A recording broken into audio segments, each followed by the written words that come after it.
Israeli fighter jets ने शुक्रवार की रात ईरान के परमाणु ठिकानों को फिर से निशाना बनाया। इस हमले में ईरान को भारी नुकसान हुआ है और इसके बाद ईरान ने भी इजरायल पर जोरदार जवाबी हमला किया।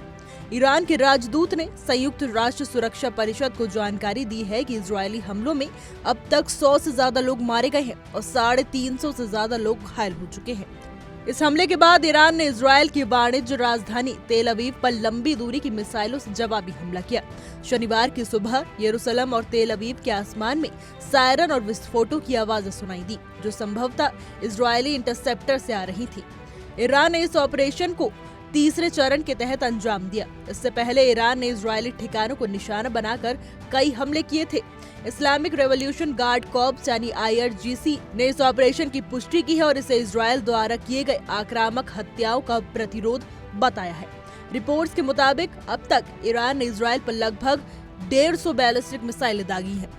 ईरान की एक समाचार एजेंसी ने तेहरान के मेहराबाद अंतर्राष्ट्रीय हवाई अड्डे पर आग लगने की खबर दी।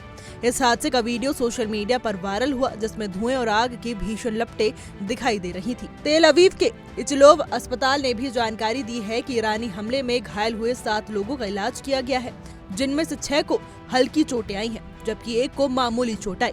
इजरायली आयरन डोम वायु रक्षा प्रणाली ने तेल अवीव के ऊपर दागी गई मिसाइलों को रोकने के लिए कार्रवाई की, लेकिन कई स्थानों पर विस्फोट हुए।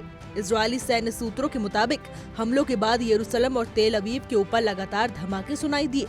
तेल अवीव में एक मिसाइल ने 50 मंजिला इमारत पर हमला किया, जिससे जोरदार विस्फोट हुआ और कई इमारतें ढह गईं। दोस्तों, इसके अलावा रमत गन में कम से कम 9 इमारतें नष्ट हो गई हैं, जबकि सैकड़ों अन्य को नुकसान हुआ है। ग्रेटर तेल अवीव क्षेत्र में कई स्थानों पर आग लग गई, जिनमें जाफा और डेन तेल अवीव भी शामिल थे। आपातकालीन दल ने बहुमंजिला इमारतों में फंसे लोगों को बाहर निकाला।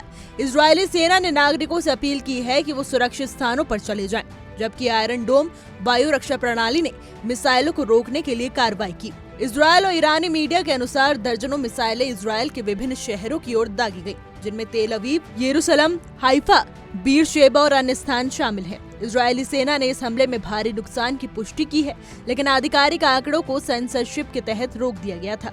ये स्थिति न केवल इजरायल और ईरान बल्कि पूरे मध्य पूर्व क्षेत्र के लिए गंभीर खतरा बन गई है। युद्ध के इस नए दौर में लाखों लोग प्रभावित हो रहे हैं।